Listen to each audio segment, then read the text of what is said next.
Hello everyone, welcome back to Math 110 Intro to Number Theory. And in this video we're going to discuss Gauss's lemma. Our goal in the next video is to prove quadratic reciprocity, and the proof that we are using makes use of Gauss's lemma. And it is a lemma that relates squaring and addition in the following way. On one hand, we have the Legendre symbol, which is asking whether A is a quadratic residue modulo P. And on the other, we have this constant mu, which is counting where a bunch of residues lie with respect to 0. Like, are they like positive or negative?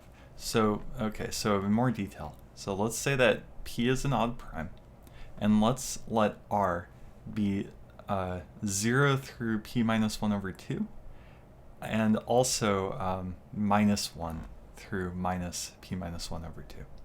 So they're P numbers here, and all we're doing is we're taking the numbers that were above P minus 1 over 2 and subtracting P. So it's the numbers modulo P but centered around 0.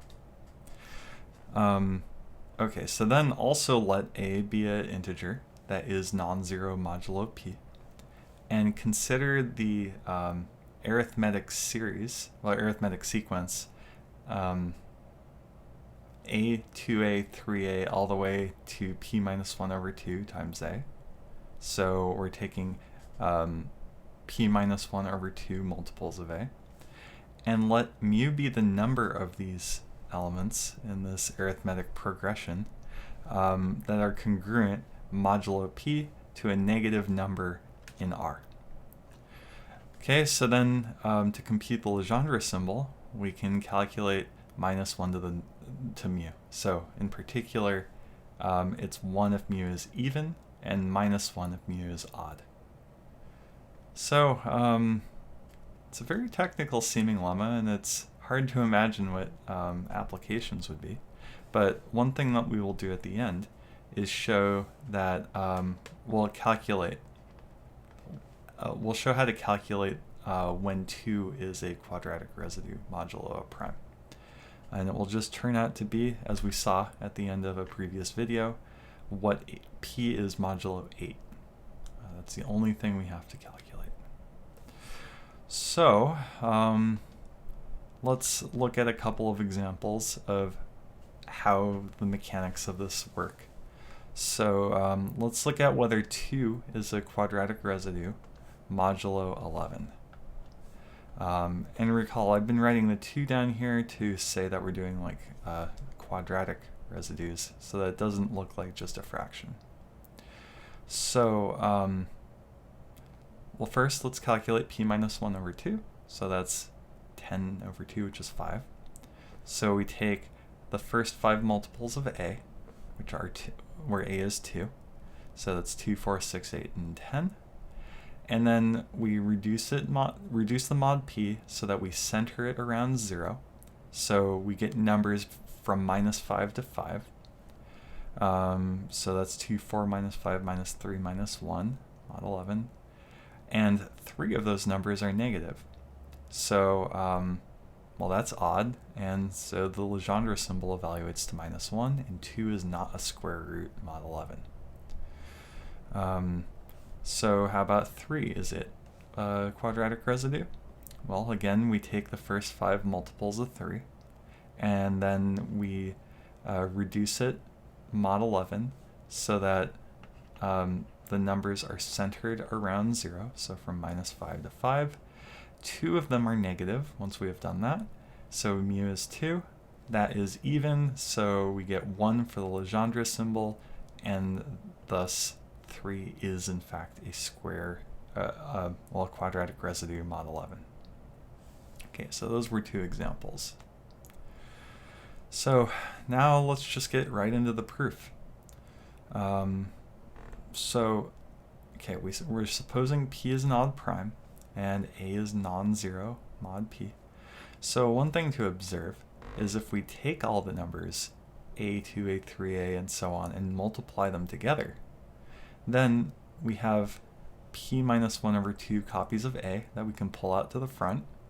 And then we're left with 1 times 2 times 3 all the way up to p minus 1 over 2, which is p minus 1 over 2 factorial.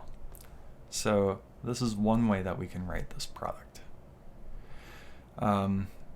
So what we're going to do is write this product in another way that will also get a factorial and will involve mu. And then we'll cancel this factorial out because it has an inverse mod p, multiplicative inverse, and then we'll get what we want.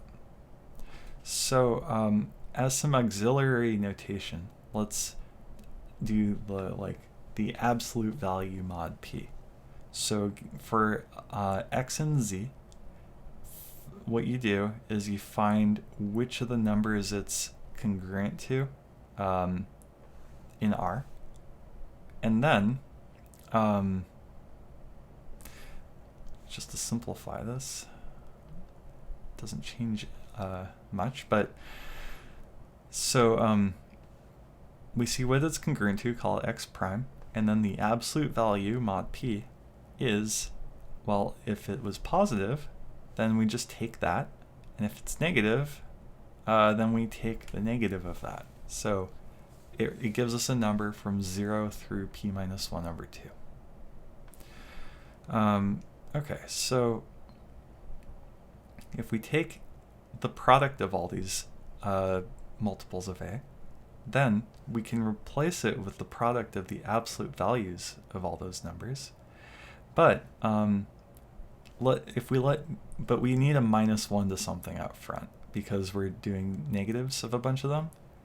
But if we have mu be what it is as stated in the lemma statement, as the number of these numbers that are congruent to a negative number in R, then those are precisely the ones for which the absolute value is actually doing something.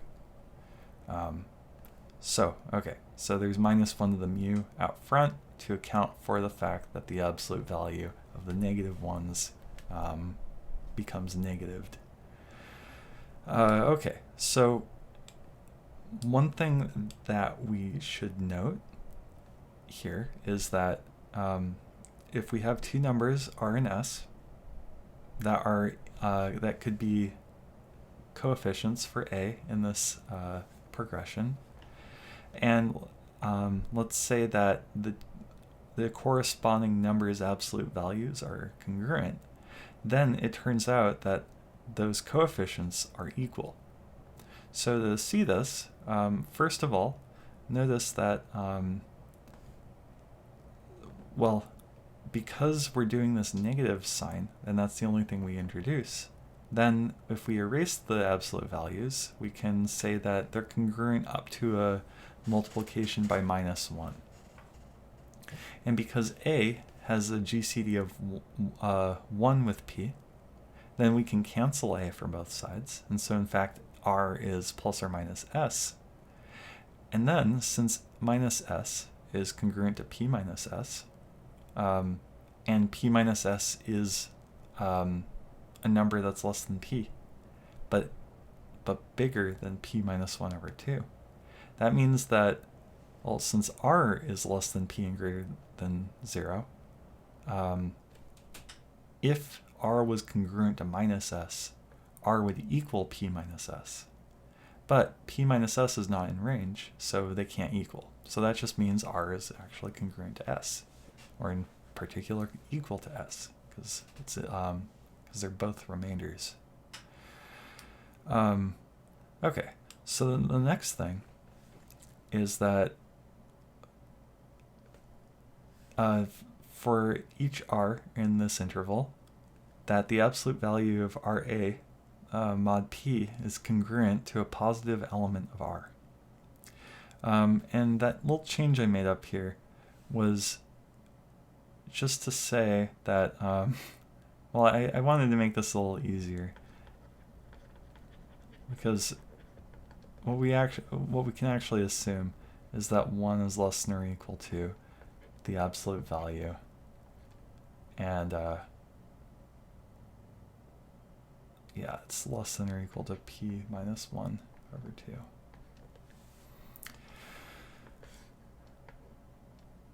So what that means is, well, okay, we have to count some stuff. We know that we have p minus 1 over 2 numbers that we started with, that we multiplied together. And we also know that the number of positive elements of R is p minus 1 over 2. And also we know from this claim that if we start with two numbers, or like two indices, and then they end up being congruent after this process, then the indices were equal. So all that together means that these absolute values all multiplied together are actually a rearrangement of 1 times 2 times 3 all the way up to times p minus 1 over 2. So this is, well, it's actually equal to p minus 1 over 2 factorial. Or if we want, it's just congruent. But like it was equaled because of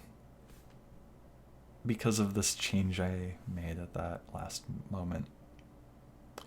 So what we have is, on one hand, the product of the arithmetic progression was this quantity, and on the other hand, the product by going through absolute values is this quantity involving mu.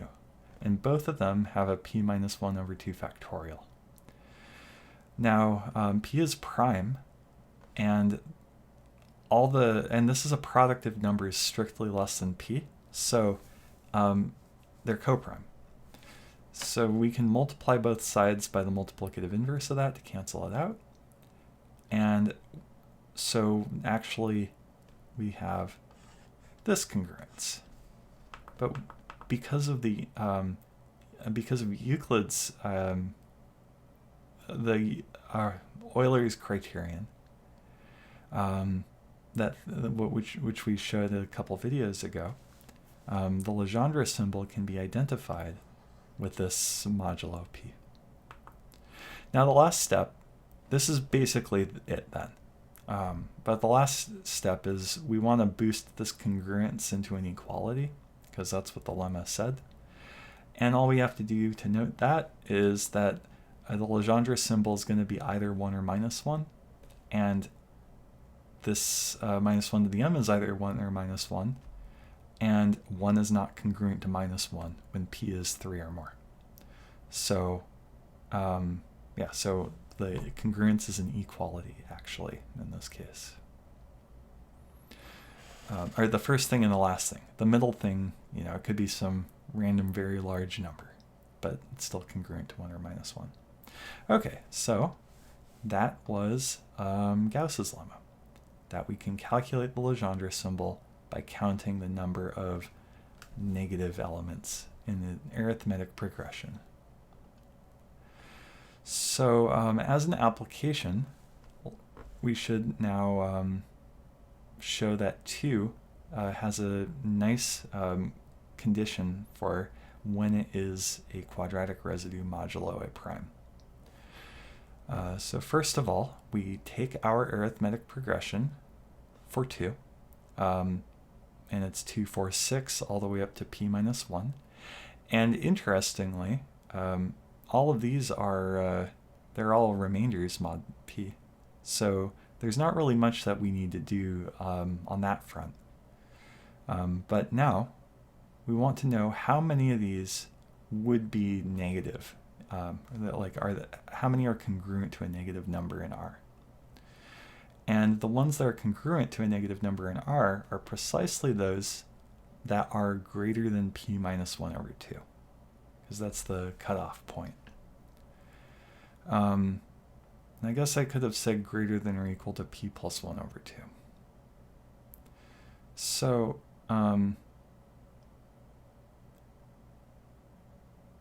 yes, I just wanted to make sure that that made sense.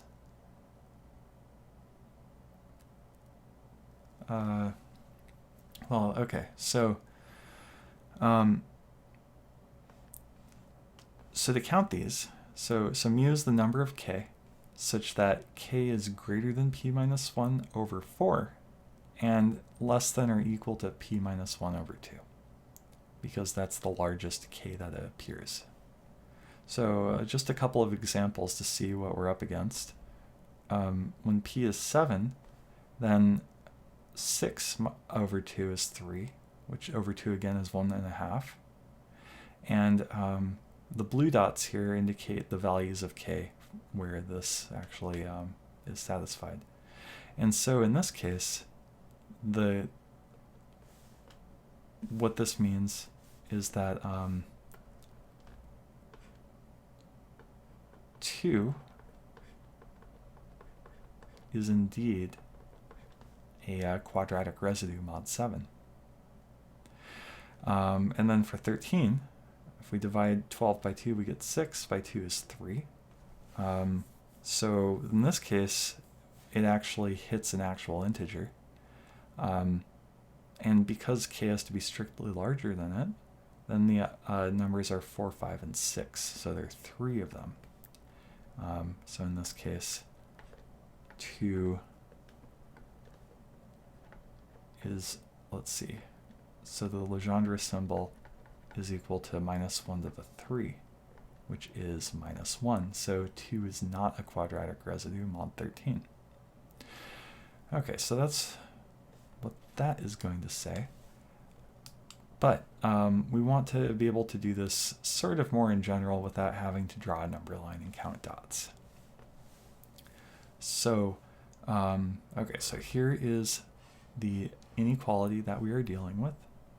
And the condition under which this is an integer or not is whether p is 1 or 3 mod 4. It's very similar to what we've done multiple times with calculating that. So, so if it's 1 mod 4, then p minus 1 over 4 is an integer, because 4 divides p minus 1 in that case. And then, to count the number of k, we take, because it's k strictly larger than a number and less than or equal to another, we take the upper bound minus the lower bound, because that will give us, well, the correct count. It's the ones, like this is the number of natural numbers less than or equal to p minus 1 over 2. This is the number of ones less than or equal to p minus 1 over 4. So if we take the difference, then we're excluding p minus 1 over 4 itself.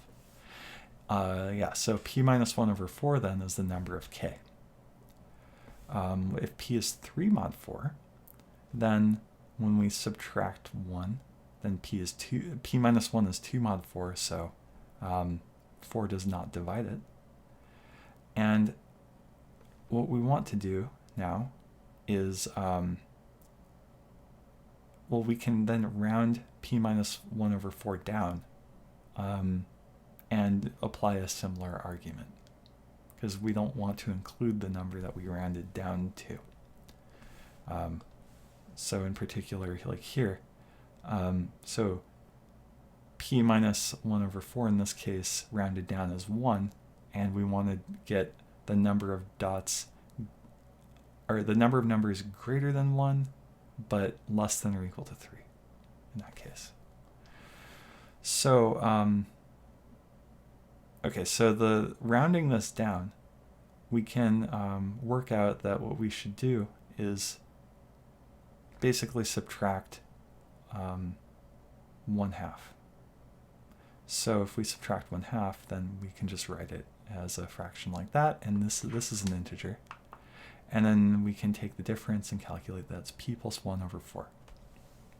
Okay, so now let's do case analysis beyond these cases. So, okay, so we want to know now whether this is even or odd, because these are the mu values, right? So we want to know if mu is even or odd. And to do that, we need to know whether what p is mod 8. And since p is odd, the only possible values mod 8 are 1, 3, 5, and 7. And so just for reference, if it's one of those numbers mod 8, then mod 4, it's 1, 3, 1, 3. And when it's 1 mod 4, then the p minus 1 over 4 applies for the mu value. And when it's 3 mod 4, then p plus 1 over 4 applies. And we can just check that when p is 1 mod 8, then mu is even. And then when it's 3, it's odd. When it's 5, it's odd. And when it's 7, it's even. So that's something one can check. So summarizing that, so that means that when p is 1 or 7 mod 8, then mu is even, meaning 2 is a quadratic residue. And when it's 3 or 5, mu is odd, which means that 2 is not a quadratic residue. So yeah, we can summarize that in a theorem, which is the Legendre symbol is 1 if p is 1 or 7 mod 8, and it's minus 1 if p is 3 or 5 mod 8. And for sake of example, and reference, so among the first 20 primes, which includes 2, so we throw that one out because this is only for odd primes. These are the primes that are 1 or 7 mod 8, and those are the primes that are 3 or 5 mod 8. So that's all I had to check. I didn't even have to look for a square root, which is sort of a surprising thing. We have no idea what the square root of 2 is mod these primes through this method. And it's a pretty fast calculation. Okay, so that was Gauss's lemma and an application of Gauss's lemma to calculate this Legendre symbol. And in the next video, we are going to actually now prove quadratic reciprocity. See you next time.